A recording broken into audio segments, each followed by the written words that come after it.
Continuamos nuestra meditación sobre la Iglesia en el numeral 811 del Catecismo. A partir de este numeral se nos explica las características de la Iglesia, ¿no? Que es una, santa, católica y apostólica. Vamos a profundizar bien en cada una de ellas.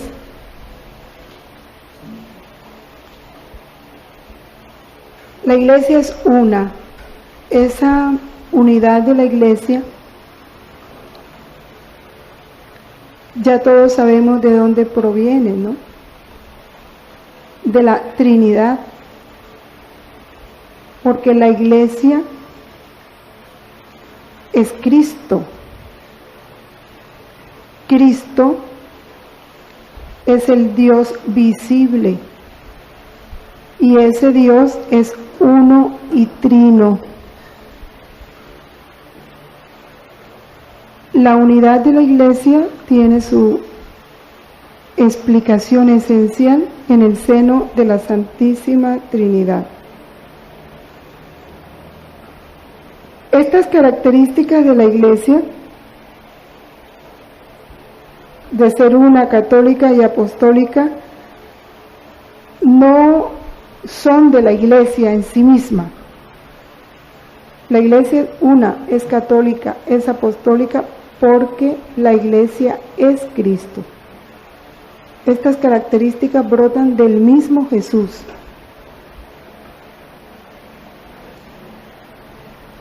Por eso, nadie puede reconocer estas características si no es a través de la fe, porque estas propiedades de la Iglesia tienen un origen divino.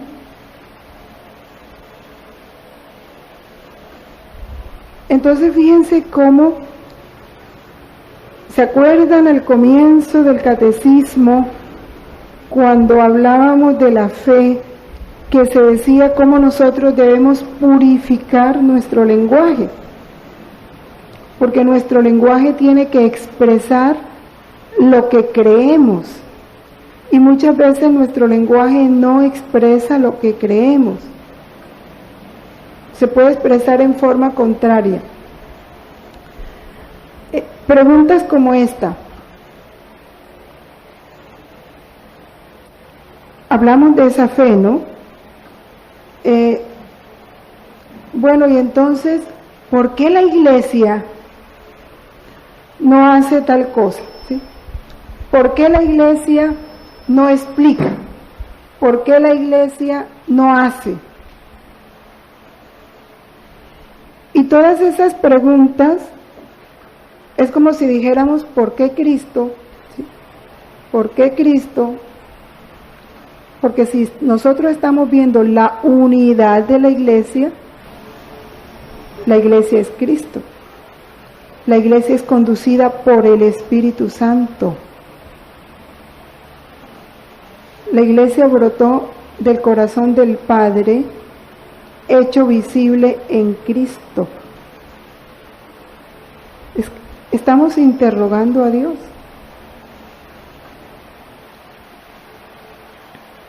Por eso dice el numeral 812 que solo la fe puede reconocer que la Iglesia posee estas propiedades por su origen divino. Y las manifestaciones históricas de estas propiedades de la unidad, de la apostolicidad, de la universalidad de la Iglesia, comprueban esas propiedades, las van manifestando. Por todas las que ha pasado la Iglesia, porque las puertas del infierno han querido prevalecer sobre ella, pero no han podido prevalecer sobre ella, la Iglesia no ha perdido su esencia, no se ha separado de su principio, que es Cristo. ¿Gracias a qué? Al Espíritu Santo. porque el Espíritu Santo es como el núcleo de esa unidad, es el que hace la unidad, porque el mismo Espíritu que se mueve en el obispo de Constantinopla es el mismo Espíritu que se mueve en el obispo de Colombia. Y esa unidad de espíritu se manifiesta en el Papa al que todos estamos unidos, en la verdad, en las costumbres, en todo. Igual en su santidad, ¿qué otra institución religiosa ha dado santos? ¿Por qué no ha habido santos en iglesias tan antiguas como los musulmanes, como el Islam, como los mismos protestantes que no aceptan esta santidad de la iglesia? ¿Creen ustedes que si hubiera habido santos en esas ramas, con el afán de querer competir con la iglesia, ya no se hubieran proclamado? ¿Sí? Se hubieran hecho sentir. ¿Ha habido filósofos entre ellos? Sí. ¿Teólogos? Sí. Famosísimos teólogos, sí. ¿Escritores formidables? Sí. Pero santos, no. Porque no es la iglesia verdadera, porque en esas iglesias no está la unidad de la Trinidad, ahí no está. Y al no estar la unidad, no está la santidad. Porque ellos no tienen sacerdotes consagrados con los poderes de las nuestras, porque no vienen directamente de Jesús, no tienen la sucesión apostólica. Por eso cualquiera se hace pastor. Acá en la iglesia no es así, cualquiera no recibe el orden sacerdotal. Los que Cristo elige. Y cuando no los elige, pronto se salen del camino. Dios mismo se encarga de sacarlos, porque Dios protege a su iglesia. Entonces todas estas manifestaciones históricas y cómo cuando, por ejemplo en la historia, cuando los papas han querido, por las costumbres, por la corrupción de las costumbres, en una o en otra forma apartarse del camino, fíjense qué importante, Dios suscita quienes los reprendan y les da la gracia para que vuelvan al orden.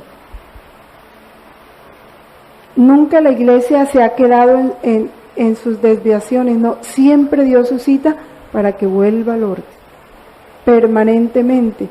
Eso es un signo claro de la presencia del Espíritu y de la fuerza de Dios en la iglesia.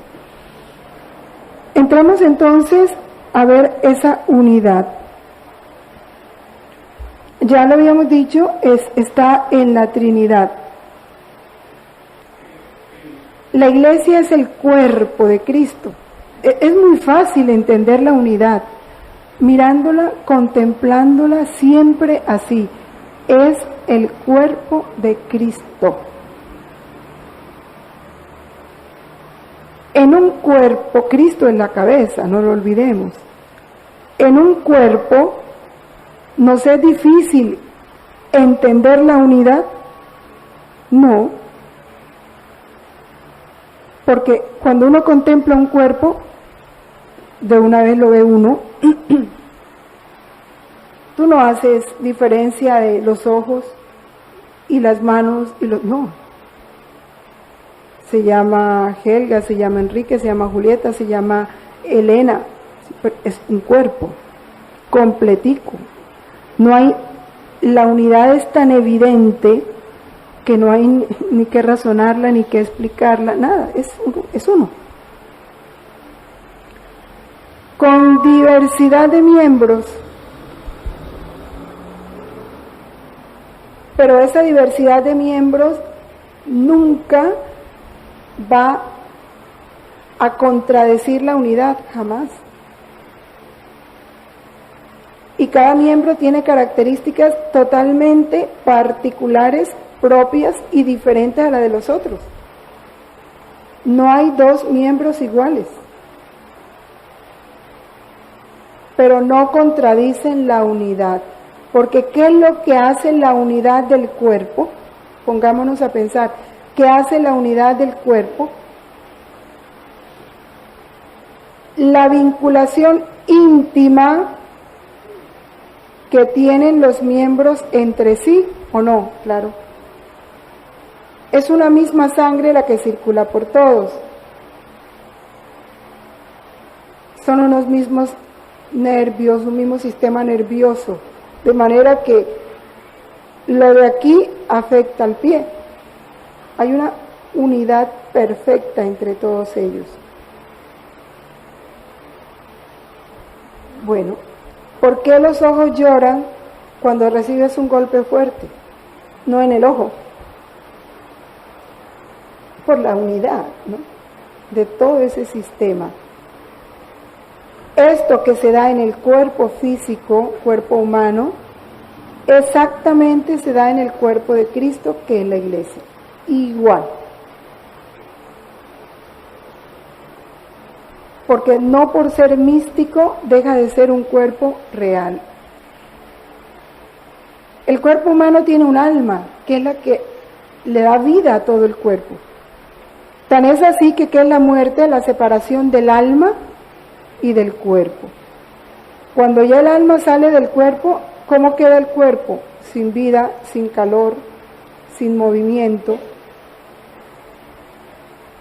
¿Cuál es el alma de ese cuerpo místico de Cristo? El Espíritu Santo. Él es el que le da vida a cada miembro del cuerpo. El que le da movimiento. Todas nuestras acciones, pensamientos, sentimientos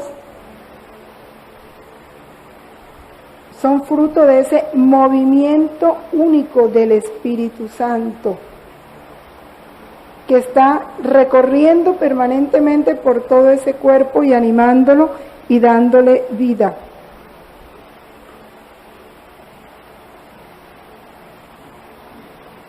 La iglesia tiene al Espíritu Santo, que es su alma, y habita en los creyentes, llena y gobierna a toda la iglesia. Y es Él el que realiza esa comunión de fieles y une a todos en Cristo, tan íntimamente que es el principio de la unidad de la iglesia. Dice Clemente de Alejandría: ¡qué sorprendente misterio!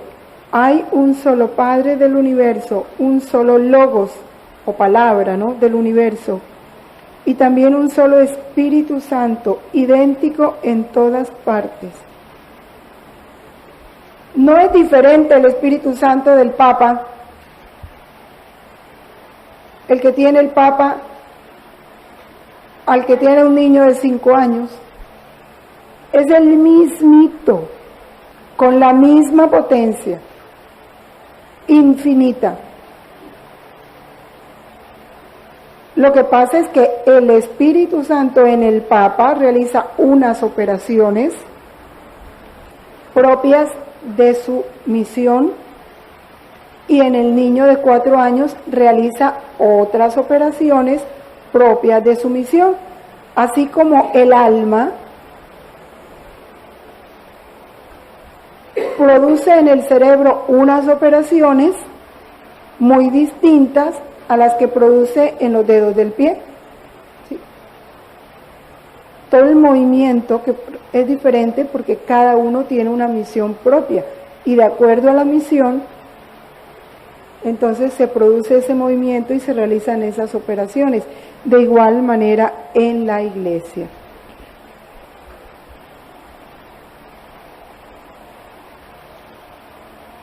Una en la diversidad, ya lo habíamos explicado, ¿no? La diversidad está en la variedad de dones de Dios, la variedad de misiones,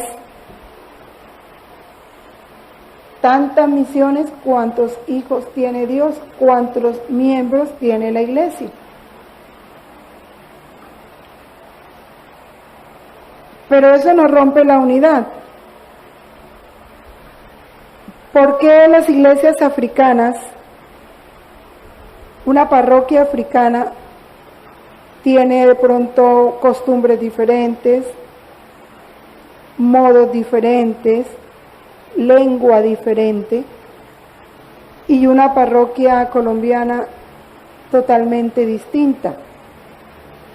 Pero ambas son miembros de un mismo cuerpo. Porque la diferencia de culturas, de razas, de lengua, es lo que produce la diversidad y de misiones en la unidad. Por eso dice, la gran riqueza de esta diversidad, estamos en el número 814, no se opone a la unidad de la iglesia. No obstante, el pecado y el peso de sus consecuencias amenazan sin cesar el don de la unidad. También el apóstol debe exhortar a guardar la unidad del Espíritu con el vínculo de la paz. ¿Qué es lo que, cuáles son los lazos, cuáles son los elementos de esa unidad? Aquí lo explica el numeral 815, que vale la pena que los miremos con detención. La unidad de la iglesia peregrina está asegurada por vínculos visibles de comunión. ¿Cuáles son esos vínculos visibles? Primero, la profesión de una misma fe recibida de los apóstoles. Y ojo con esto, porque cuando un miembro de la iglesia deja de aceptar, así sea una verdad, ya se sale de la unidad, queda fuera del cuerpo. No porque lo saquen, es él el que se sale, porque no quiere estar en la unidad. Por eso, qué importante es conocer la verdad. La verdad de las verdades que corresponden a esa fe recibida de los apóstoles. Porque no es posible que el Papa esté diciendo una cosa y que un miembro esté diciendo otra. Con solo oponerse al Papa ya rompe la unidad. Porque él es la cabeza. Es como si un dedo le estuviera diciendo al cuerpo, al cerebro, no te quiero obedecer, hay una enfermedad o no. Cuando tú das una orden a un miembro y no te responde, tú quieres levantar el brazo y el brazo no se levanta, algo pasa. Hay una ruptura entre la cabeza y este miembro. Hay que ir al médico. Se ha presentado una anormalidad. Esto lo digo porque hoy hay una tremenda corriente aún dentro de la misma iglesia en contra de esta unidad, el no querer obedecer a la cabeza. Y parecen cosas elementales, ¿sí? No al homosexualismo, ay, pero pobrecitos. Si ya la cabeza dijo no, o creemos o no creemos en el Espíritu Santo que protege y guarda a su iglesia.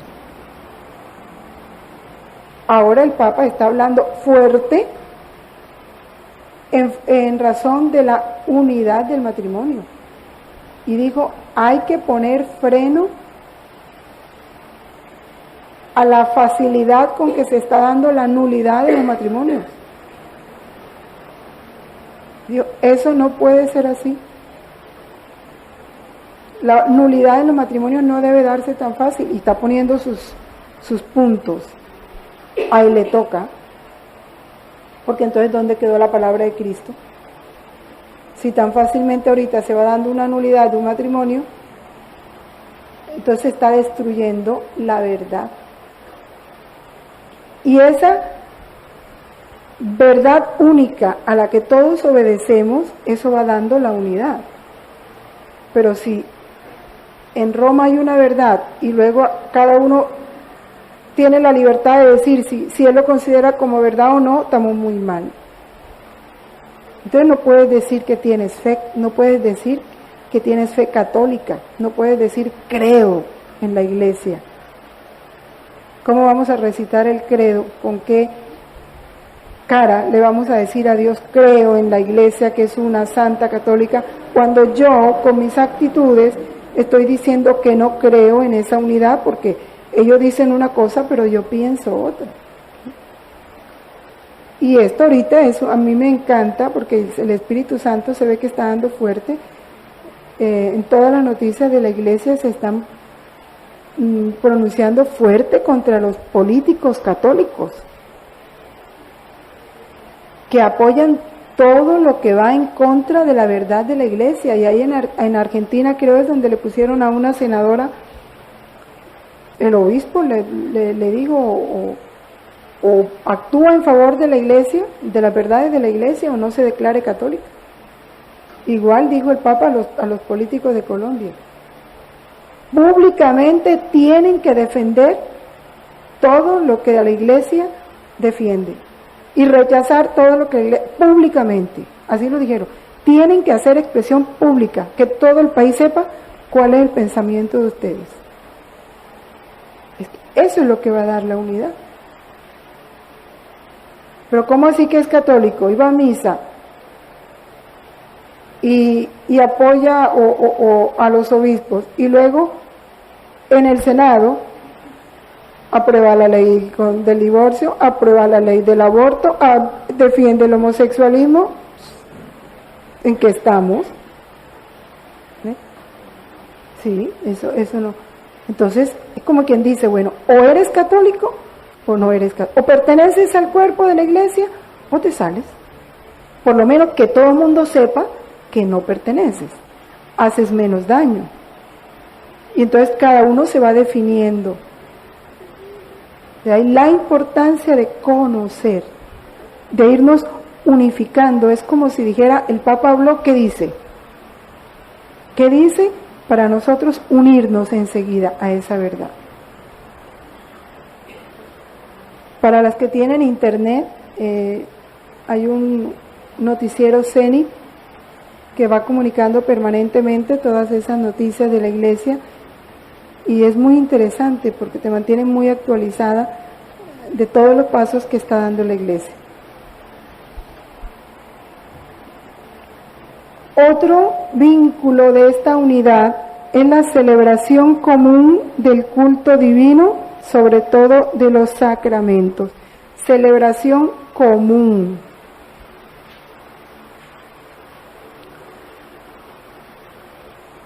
La iglesia, en la persona del Papa, que es su cabeza visible, reglamenta toda la liturgia y todos los sacramentos, cómo deben hacerse. Primero, el cómo. Nadie debe salirse de esas normas. Esto porque antes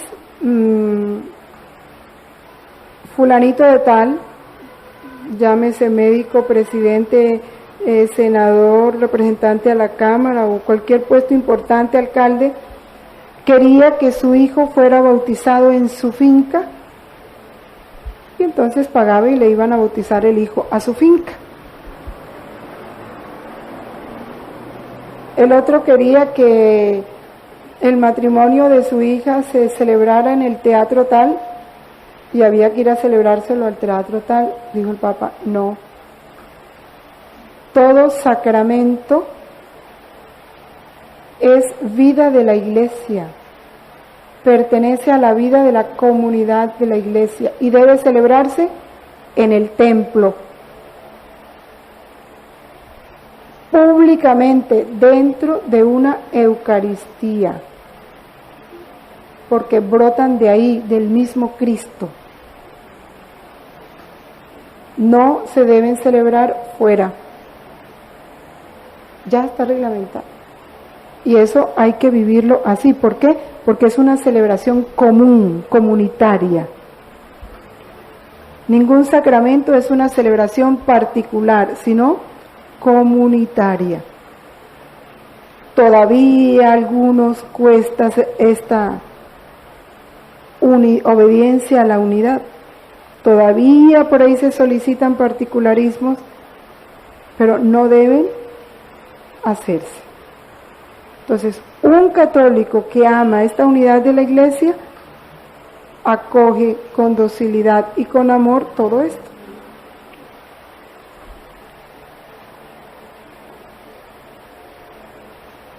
El tercer vínculo de unidad, la sucesión apostólica por el sacramento del orden, que conserva la concordia fraterna de la familia de Dios.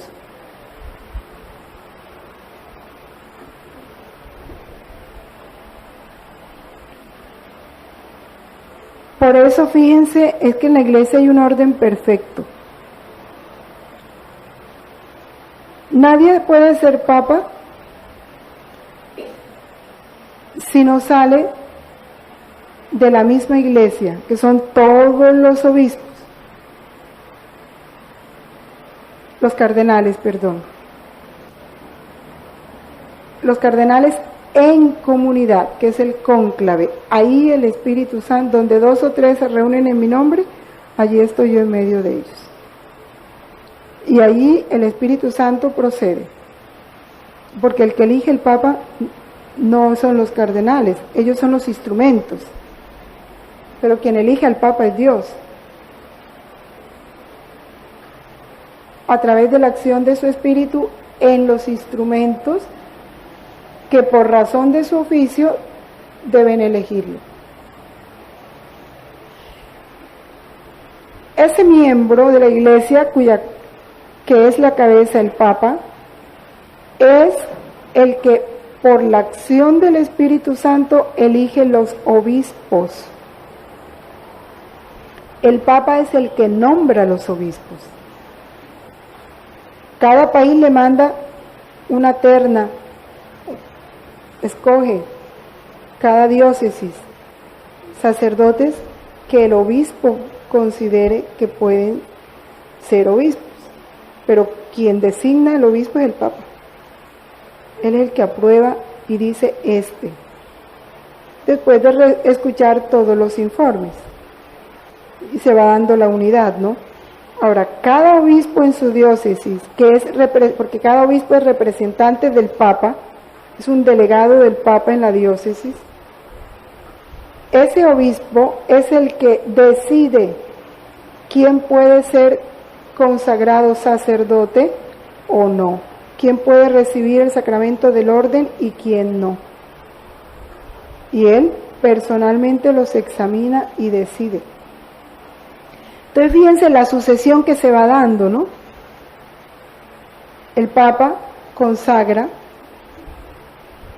consagrado por el Papa consagra a los obispos, porque un obispo tiene que ser consagrado por otro obispo como mínimo. Y este obispo, que ya tiene la consagración, viene a consagrar los sacerdotes. Un sacerdote no puede ordenar a otro sacerdote. Y nadie puede ser sacerdote si no ha recibido la imposición de manos. Un seminario de sacerdotes, póngale una comunidad religiosa. Primero, una comunidad religiosa no puede establecerse en un lugar sin permiso del obispo. Ninguna comunidad religiosa puede abrir un seminario si el obispo no lo autoriza. Y puede estar el superior general y todo, pero quien examina a los futuros sacerdotes y consagra a los sacerdotes no es el superior general, de esa comunidad, sino el obispo. Y si no hay un obispo que los respalde, ellos no pueden ordenar sacerdotes. Así hayan hecho todos los estudios. Es la sucesión apostólica. Por eso el obispo es la máxima autoridad eclesial en su diócesis.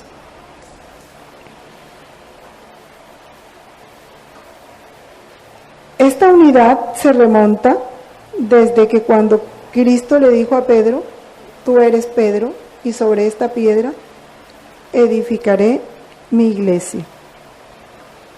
Te entrego las llaves del reino de los cielos. Todo lo que ates quedará atado, y todo lo que desates quedará desatado. Miren esa unidad tan perfecta entre la iglesia peregrina y la iglesia triunfante y la purgante. Si el Papa dice aquí, o la iglesia, o un obispo, este sacramento es nulo, en el cielo es nulo. Queda como si la persona no lo hubiera recibido nunca. Pero si la iglesia dice, este sacramento es válido, allá se le toma cuenta porque ese sacramento es válido. Si la iglesia dice, te perdonamos esto, en el cielo queda perdonado. Si la iglesia pone una pena y la persona no cumple esa pena aquí, en el cielo se la van a cobrar cuando llegue a la eternidad, porque quedó atado. Es una unidad perfecta. Es el respeto de Dios a la autoridad que le dio a su iglesia y a la autoridad que le dio a sus apóstoles. De ahí nace el carácter tan sagrado del sacerdocio. Por eso un sacerdote es un ser consagrado. Sus manos, sus ojos, todo en él está consagrado. Todo en él tiene esa unción de Cristo. Porque fue escogido para prolongar a Cristo. Puede ser muy pecador, pero no, eso no le quita que sea un ungido del Señor. Y su palabra ante Dios tiene mucho peso, porque es la misma palabra de Cristo.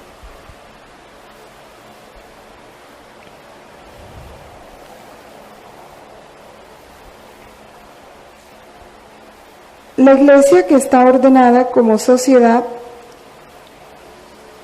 es gobernada por el sucesor de Pedro y por los obispos en comunión con él. Bien importante esto, por los obispos en comunión con el Papa.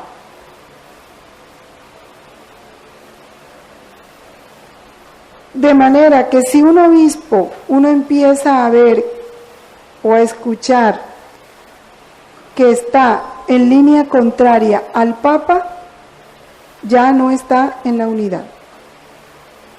Y más bien ahí detengámonos. Porque lo que le pasó a Monseñor Lefebvre, por ejemplo, él se puso opuesto al Concilio Vaticano II y a las decisiones del Papa, porque quien aprueba las decisiones de un concilio es el Papa. Y ya todos tenemos obligación de obedecerlas. Él no quiso someterse, y con él todos los que le siguieron, todos esos quedaron fuera de la unidad de la iglesia. No, fíjense que no estaban en contra de ninguna verdad, dijéramos doctrinal, no. ¿A qué se opuso Monseñor Lefebvre? A las reformas de la liturgia, pero si Por eso habla aquí del culto, ¿no? Los sacramentos, la celebración común del culto divino. Ya el Papa determinó que fuera así. Y es así. El no obedecer ya es romper la unidad. Él quiso formar iglesia aparte, contraria al Concilio Vaticano. El Papa dijo, todos esos están por fuera. Y todos quedaron por fuera. Los obispos que se salieron con él, o que se pusieron en su lado, los sacerdotes que él ordenó, los obispos que él consagró, todo eso quedó fuera de la iglesia. ¿Por qué? Porque no quisieron someterse a la unidad. Vamos a mirar lo que dice este documento del Concilio Unitatis Redintegratio, que es el decreto sobre el ecumenismo. Solamente por medio de la Iglesia Católica de Cristo, que es auxilio general de salvación, puede alcanzarse la plenitud total de los medios de salvación. Solamente por medio de la Iglesia Católica puede alcanzarse la plenitud de esos medios de salvación. Creemos que el Señor confió todos los bienes de la nueva alianza a un único colegio apostólico presidido por Pedro, para constituir un solo cuerpo de Cristo en la tierra, al cual deben incorporarse plenamente los que de algún modo pertenecen ya al pueblo de Dios.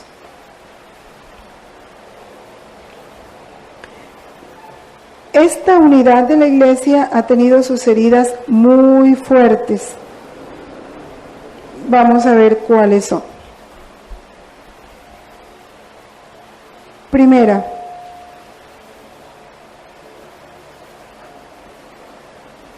la herejía.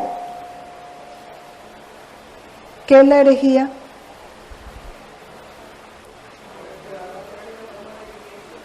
¿Cómo? La negación de una de las verdades de la Iglesia. Sí. La apostasía es la negación total de la fe. Ya no es de una. La herejía es de alguna de las verdades. La apostasía es de todas. Totalmente la fe. Y el cisma es una división interna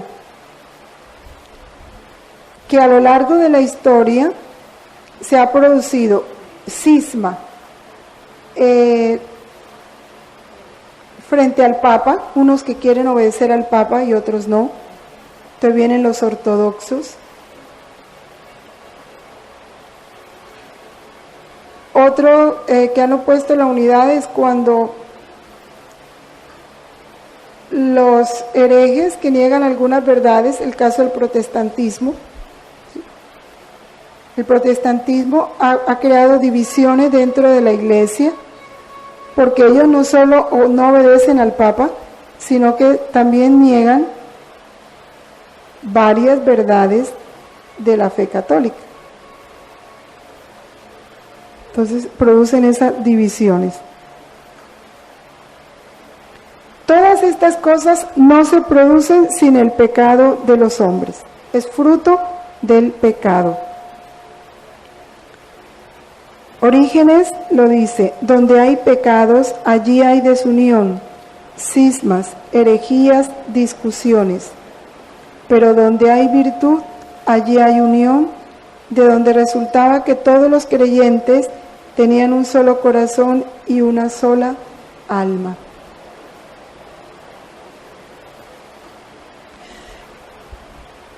Miren, en cosas tan sencillas, son cosas tan sencillas, esto es imaginación, esto no se ha dado, o si se ha dado yo no lo sé, yo ahorita me lo estoy imaginando. Que un sacerdote diga: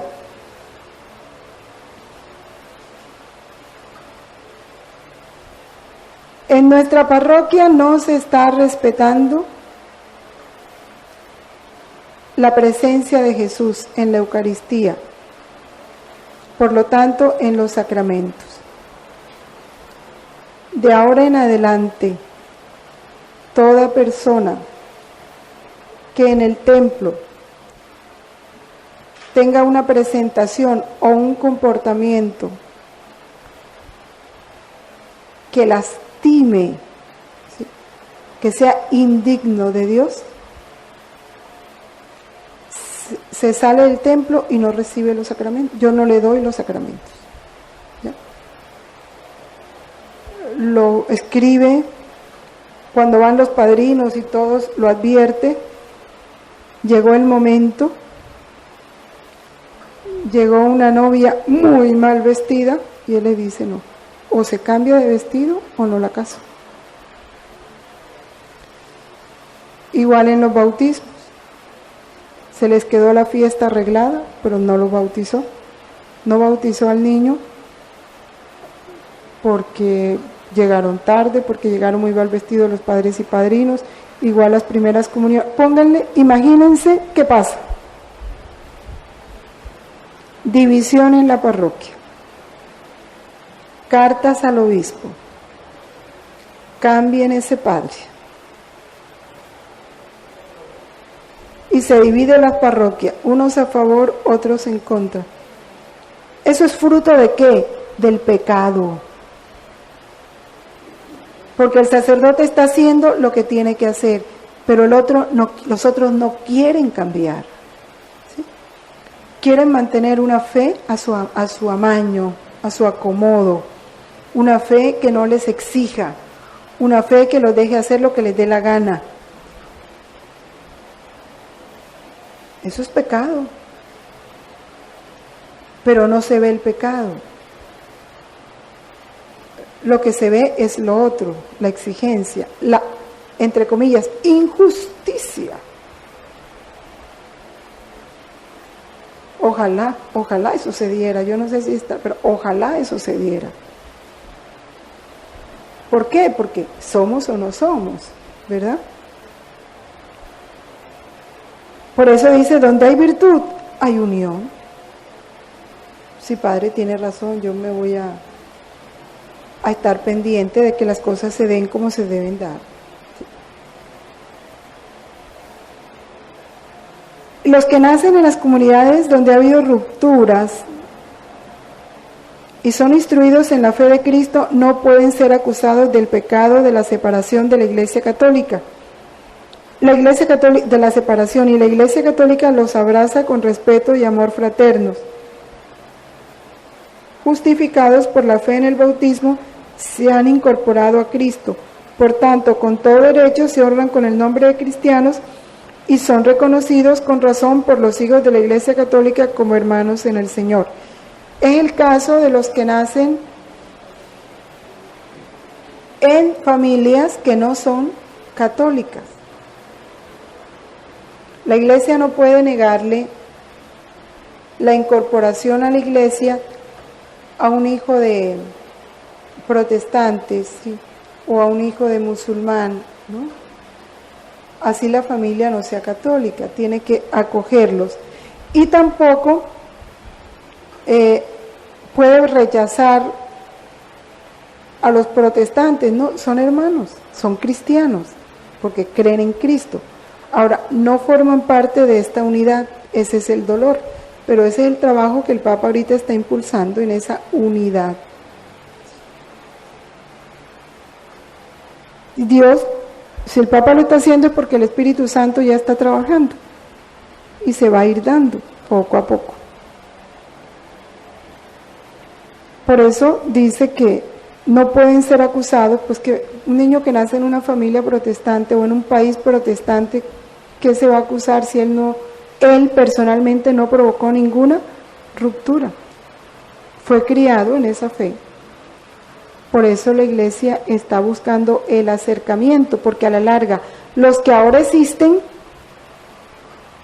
en esas iglesias son hijos de los hijos de los que provocaron la ruptura. Entonces, ellos ahorita nada que ver. son así por tradición, no por decisión personal. Entonces, el que ellos conozcan la verdad es una ventaja, porque por lo menos le da la opción de decir, permanezco separado o me uno. Y eso es lo que el Papa está tratando de hacer, crear ese diálogo interreligioso para que se vaya dando la unidad. Porque digamos, un niño que nació en una familia protestante, eso fue lo que le enseñaron. Si nunca ha oído la contraparte, ¿cómo va a poder discernir? Cuando ya conoce las dos cosas, entonces ya si tiene una información completa, ya él puede decir, no, en realidad esto es así. Por eso es que el Papa está procurando ese diálogo. Muchos elementos de santificación y de verdad fuera de los límites visibles de la Iglesia Católica existen, ¿no? La palabra de Dios escrita, la vida de la gracia, la fe, la esperanza y la caridad, y otros dones interiores del Espíritu Santo y los elementos visibles. El Espíritu de Cristo se sirve de estas iglesias y comunidades eclesiales como medios de salvación, cuya fuerza viene de la plenitud de la gracia y de verdad que Cristo ha confiado a la Iglesia Católica. Todos estos bienes provienen de Cristo y conducen a Él, y de por sí impelen a la unidad católica. Tenemos un ejemplo muy claro. Basula. ¿Han oído hablar de Basula? Basula es una ortodoxa, es ortodoxa. Creo que es egipcia ella.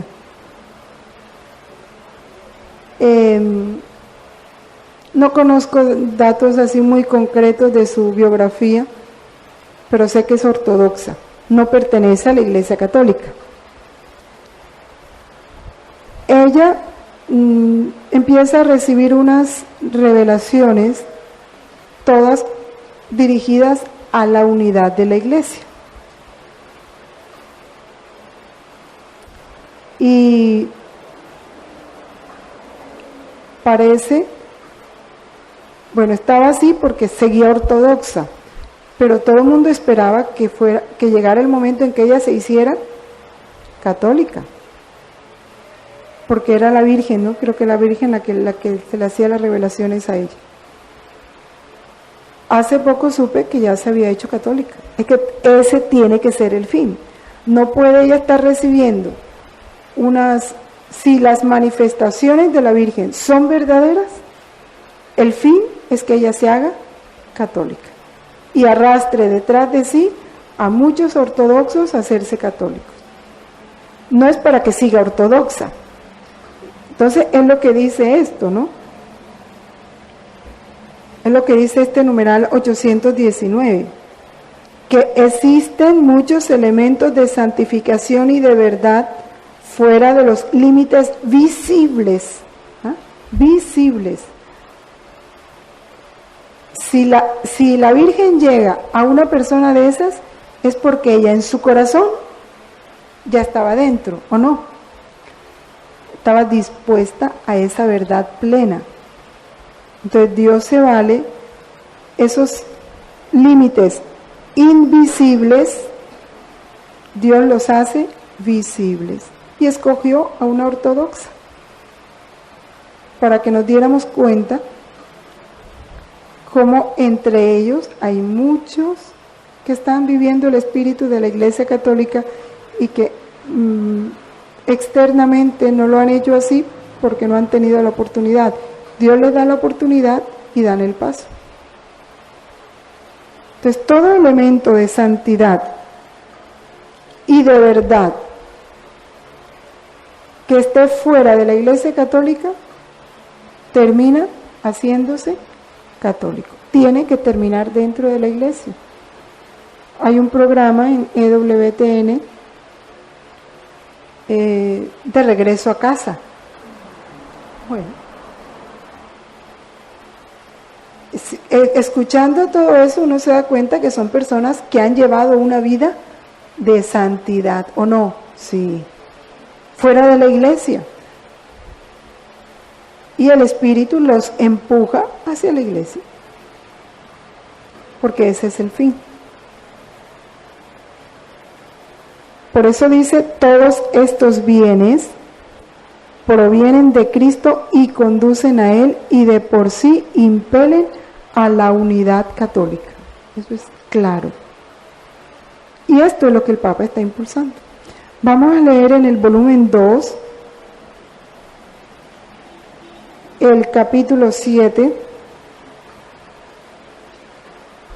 dice así: Luisa ve mucha gente en discordia, y cuando ve eso ella le dice a Jesús que ve a Jesús con ganas de castigar el mundo, bueno, y ella trata de impedírselo. Jesús le dice: la causa por la cual el mundo se ha reducido a este triste estado es el haber perdido la subordinación a las autoridades, y como la primera autoridad es Dios, al cual los hombres se han rebelado, como consecuencia ha llegado a perder toda sujeción y dependencia de la iglesia. Es que la primera rebeldía es contra Dios. Cuando se da la rebeldía contra la iglesia es porque ya el hombre se ha rebelado contra Dios. Lo que decíamos, fruto del pecado. A perder toda sujeción y dependencia de la iglesia, de las leyes y de todos los demás que se llaman jefes. Ah, hija mía, ¿qué será de tantos miembros infectados por este mal ejemplo, dado por aquellos mismos que se dicen jefes, es decir, por los superiores, los padres y tantos otros? Que yo digo, si los papás comprendieran la gran responsabilidad que tienen frente a esto. Miren, una palabra, pueden estar conversando en la mesa el papá y la mamá con un niño de 2 y 3 años al pie, y con una palabra de desprecio, de rebeldía, de falta de sometimiento a Dios o a la iglesia, van sembrando mala semilla en el alma de sus hijos. Por el contrario, una palabra de respeto, de reverencia, de obediencia hacia Dios, hacia el sacerdote, hacia el obispo, hacia la iglesia, va sembrando respeto y reverencia en el corazón de esos niños. Que llega el niñito, ay mami, ese cura que nos... ¿Cómo así? A ver, ¿cómo? ¿De quién está hablando usted? ¿Cómo que ese cura? Sí. A los sacerdotes se les trata con respeto. Él tiene su nombre, mami. El padre Carlos me regañó hoy en la iglesia. Es así. Nada que ese cura. Ya van enderezando los comportamientos. Pero si no lo dice el niño, sino el papá, no, que se cura. ¿Qué va a quedar en el corazón de los niños? Es la gran... Y a veces no le damos importancia a todos esos detalles, pero tienen muchísima importancia.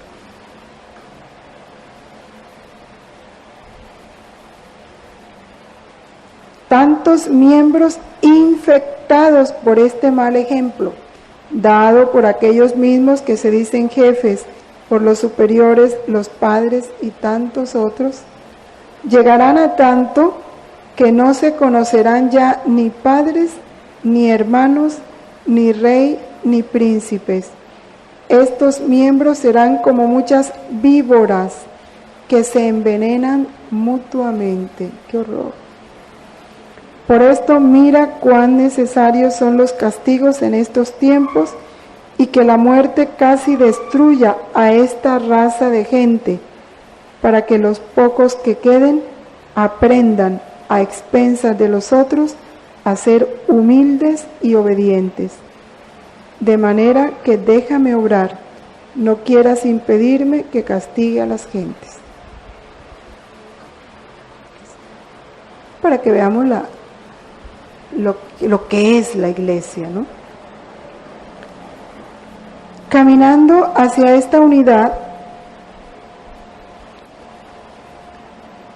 esa unidad subsiste, o sea, nunca se rompe, es un principio vital de la iglesia. La iglesia nunca ha perdido la unidad en su esencia. Algunos hechos han tratado, ¿sí?, han creado algunas incisiones, algunas rupturas, pero no han quebrantado de manera total la unidad de la iglesia. La unidad de la iglesia persiste como la unidad del cuerpo. Se te fracturó un brazo, se te dislocó un hueso, te troncharon un dedo, pero no, eso no rompe la unidad del cuerpo. La unidad del cuerpo subsiste porque subsiste una sola alma.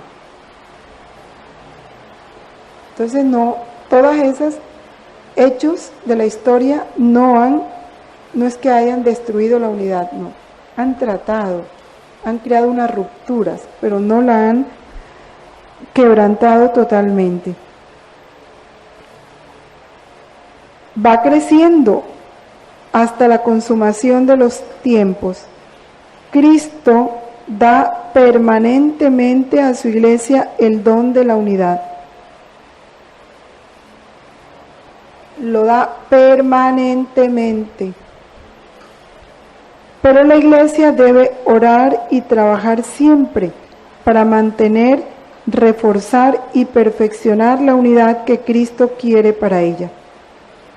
Por eso Cristo mismo rogó en la hora de su pasión que todos sean uno, como tu Padre en mí y yo en ti, que ellos sean también uno en nosotros, para que el mundo crea que tú me has enviado.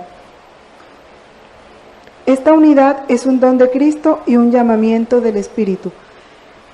Y no es difícil entender lo que ya todos los que estamos aquí sabemos. ¿Cuál es el principio de la unidad? ¿En dónde está? En la voluntad. Debe haber una unidad, una unificación. El Papa unido a la voluntad de Dios. Y si cada uno de nosotros estamos en esa unificación con la voluntad de Dios, la unidad se da como una consecuencia lógica, fácil, sin esfuerzo.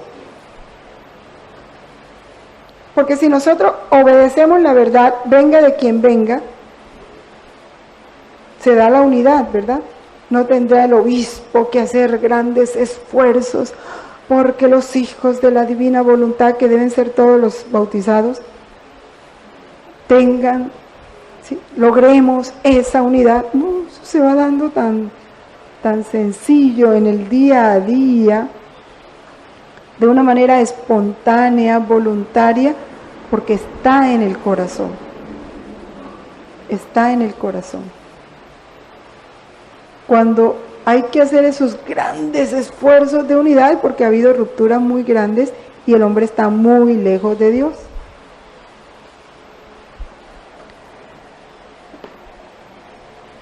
Para responder adecuadamente a este llamamiento a la unidad, miren lo que se exige. Ya lo dijimos, pero vamos a desmenuzarlo. Primero, una renovación permanente de la iglesia en una fidelidad mayor a su vocación.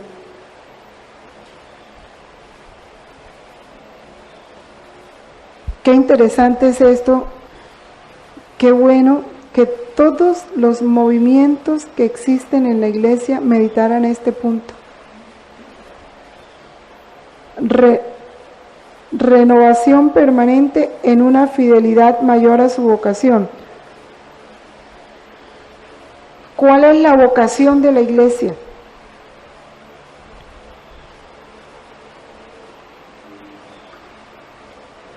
¿Cuál es la vocación de la iglesia?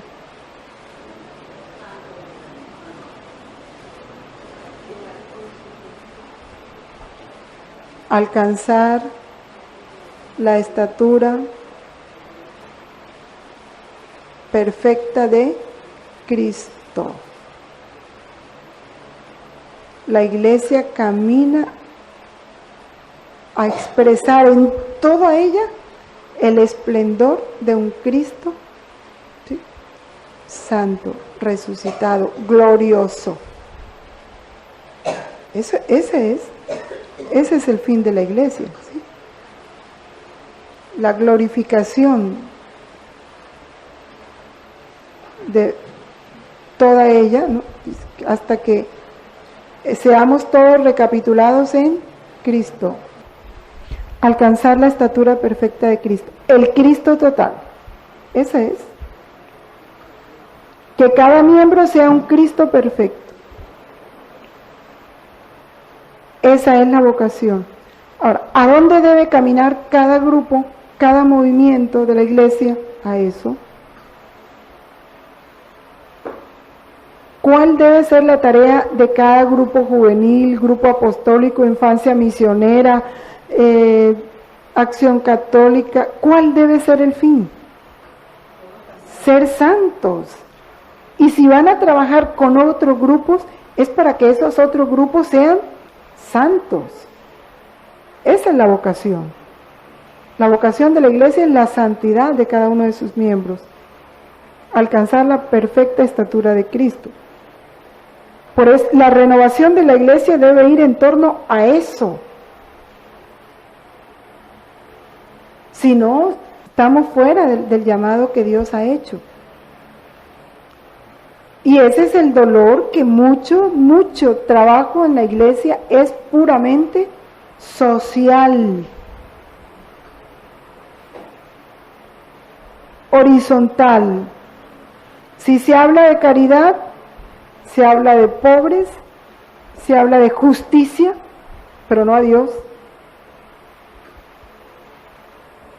Y entonces, ¿dónde queda la santidad? Y la gente termina sin conocer a Dios. Bueno, ya vamos a tener un descansito. Segundo, la conversión del corazón para llevar una vida más pura según el Evangelio. Porque la infidelidad de los miembros al don de Cristo es la causa de las divisiones.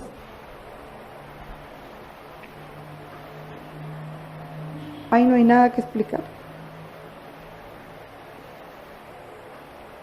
Una vida más pura según el Evangelio.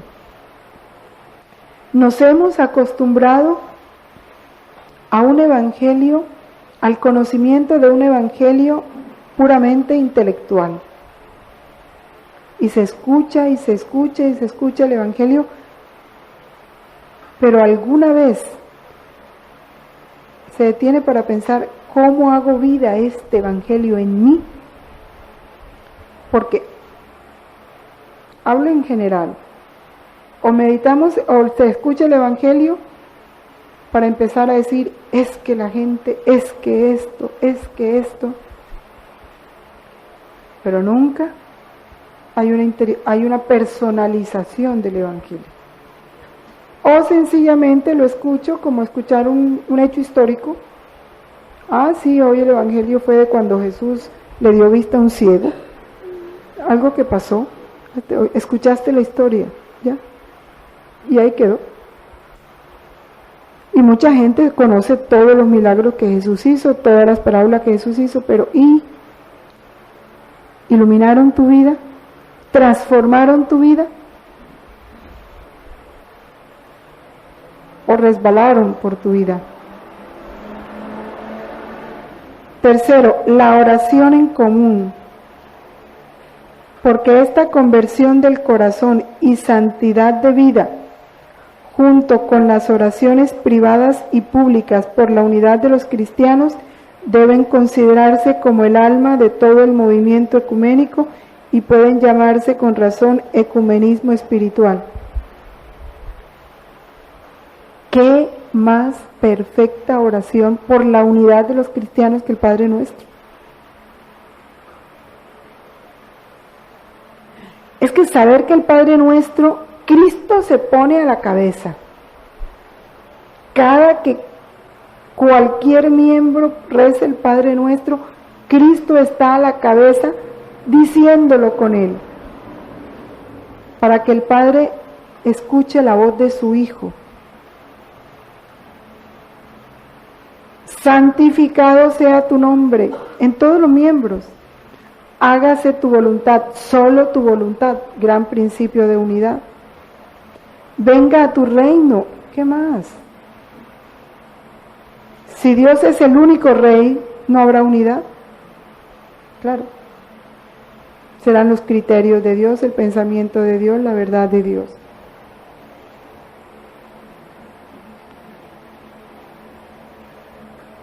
Y toda oración está incluida en el Padre Nuestro. Porque a eso vino Cristo, a convocar de todos los pueblos y naciones y hacer de todos un solo cuerpo, un solo pueblo. El fraterno conocimiento recíproco.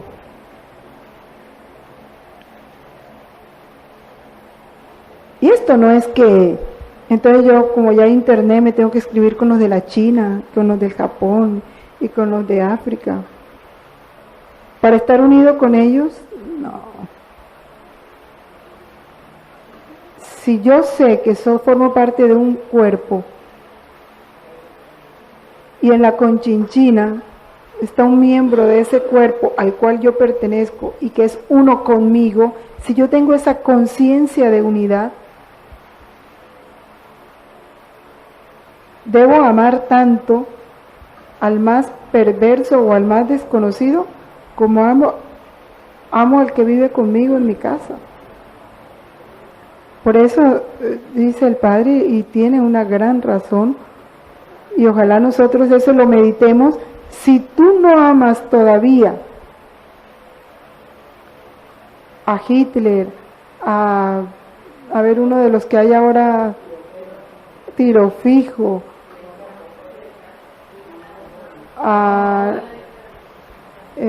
¿cómo es que a Usama, Saddam Hussein, bueno, ¿cómo es que? Osama Bin Laden, como amas a tu hijo, si no te afanas por su conversión, por su salud espiritual, si no te afanas, si no haces tanto por él como haces por el ser más querido, a lejos estamos de vivir esta unidad. Nos tienen que doler como le duelen a Dios. No un dolor de sentimiento, no. Un dolor de voluntad, de saber que son hijos de Dios, hermanos míos, así como igual se afana la cabeza para pensar cómo me curo esa llaga que tengo en el tobillo, y no quedas tranquila hasta que no consigues un remedio, y todos los miembros están en función de la llaga del tobillo, porque tú eres una unidad en tu cuerpo. De igual manera tiene que ser para nosotros la unidad en la iglesia. Si no, a lejos estamos de vivir esto, por esto es de fe. Y allá tenemos que llegar y tenemos que pensar en eso y tenemos que procurar eso. Por eso un buen católico, su oración siempre es universal. Y el dolor que vives en tu casa, con tu hijo, con tu hija, con tu nuera, con tu suegro, con tu hijo, con tu esposo, porque no aman a Dios, porque viven en el pecado, porque ese dolor te lo ha dejado Dios como una gotita de su amargura, para participarte una gotita de su amargura, para que sintiendo tú ese dolor, puedas comprender el dolor de su corazón con todos los hijos. Tú tienes uno, él tiene millones en ese estado. Es para que enseguida entendamos su dolor y hagamos nuestro su dolor. Porque si no nos deja esa gotita, ni nos acordamos de tantos hijos y miembros que están en lo mismo. pero es para que de una vez, es muestra gratis, ¿sí? Para que pensemos en el producto total. Sí, así es. La formación ecuménica de los fieles y especialmente de los sacerdotes, para amar a todos como hermanos. El diálogo entre los teólogos y los encuentros entre los cristianos de diferentes iglesias y comunidades. Por eso igual a las de las otras iglesias, lo que dice el Papa Juan 23, con ellos hablemos de lo que nos une y no toquemos lo que nos desune. Y así no hay enemistad. No insultarlos, no echarlos, no despreciarlos, no debemos hacer eso. Más bien, hablemos con ellos de lo que nos une, el amor a Dios, la fe, y los punticos, dejémoslos a un lado. La colaboración entre cristianos en los diferentes campos de servicio a los hombres. Y la preocupación por el restablecimiento de la unión atañe a la iglesia entera, tanto a los fieles como a los pastores. Hay que ser conocedor de que este santo propósito de reconciliar a todos los cristianos en la unidad de la única iglesia de Jesucristo excede las fuerzas y la capacidad humana. Muy importante entenderlo. No vamos a convertir a nadie. Nuestras palabras no tienen el poder de convertir. Nuestros actos no tienen el poder de convertir, son los actos de Jesús. Por eso hay que poner toda la esperanza en la oración de Cristo por la iglesia, no en la nuestra, en el amor del Padre para con nosotros y en el poder del Espíritu Santo. Está muy claro la potencia de los actos divinos. Vamos a suspender aquí un momentico, tomemos un descanso.